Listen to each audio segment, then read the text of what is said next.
How many of you heard of Alzheimer's disease? It's a physician-caused disease. Mark my words. Mark my words. In the next 2 years, maybe even next week, it'll pop up in the newspaper. There's more than enough information to prove that it's a physician-caused disease. Alzheimer's disease is a disease that did not occur, even by another name, 40 years ago. It only became recognized as a disease in 1979, 25 years ago. Today, it's the number 4 killer of adults over the age of 65, behind, well, I have to throw in doctors now. Doctors, cardiovascular disease, cancer, diabetes, and Alzheimer's disease. Now, our brains are made up of 75% a fatty insulation material called myelin. How many of you heard of myelin? Good.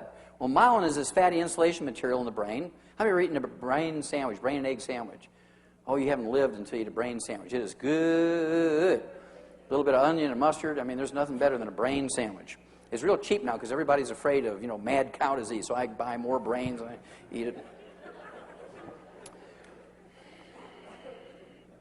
But at any rate, this myelin makes up 75% of our brain weight. It's so important to the animal and human brain. Myelin is 75% of our brain weight. And myelin is 100% cholesterol. You can only make 10% of your daily need. The other 90% must come from your food. And if you're very, very good at listening to your doctor's instructions, does that sound familiar? September 2000, Scientific American. If you listen to your doctor and you give up eggs and eat egg beaters, if you give up butter and eat margarine, if you rip the chicken skin off your chicken before you eat it, you eat tofu instead of red meat, the odds are you're going to get what? Alzheimer's disease. This came out 4 years ago, March of 2000. Alzheimer's tidal wave is feared. It's coming. They said within the next 25 years, 14 million Americans are going to die of Alzheimer's disease. Today, 25 years backwards, only 250,000 died of it. And 25 years backwards from that, nobody died from Alzheimer's disease. Now, why would you go from 0 to 250,000 to 14 million? Well, that's because the baby boomers are coming along, and they listened to the doctors. They believed in technology, and they believed in doctors, and they believed if they followed the doctor's advice, they could be healthier and live to be 100. And so now baby boomers are the ones that get a higher rate and higher percentage of Alzheimer's disease than our older relatives who could care less. Okay? Remember Ralph Charles still flying airplanes at 100? Harold Stilson still hitting in golf hole-in-one at 101? Mazumi Dusti, 161? Still babysitting and singing lullabies and maybe cooking and sewing?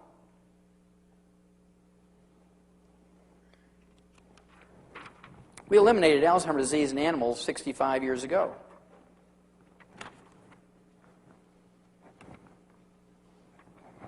This is a human study that came out in July of 1992. Vitamin E can ease memory loss in Alzheimer's patients. This was a study by the University of California, San Diego Medical School and the Salk Institute, infamous for the Salk polio vaccine.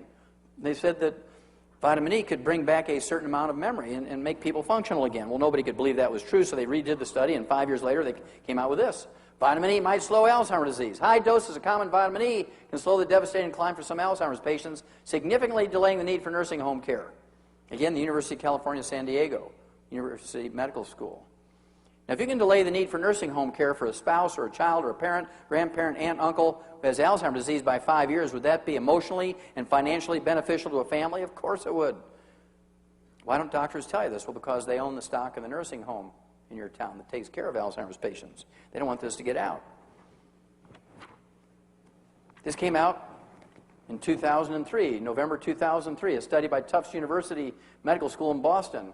They found out you could reduce your risk of Alzheimer's disease by 48% by just taking either supplements or fish 3 times a day to get the omega-3 essential fatty acids.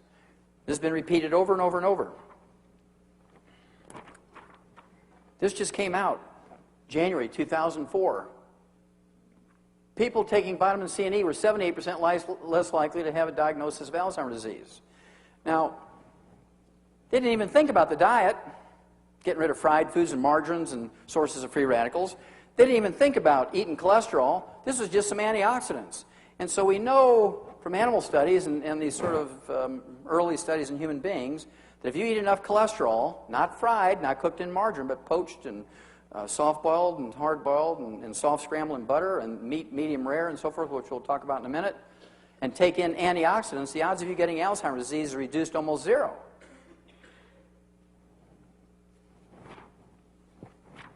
I have to go ask my doctor. He's only lived to be 56. Why would you ask him?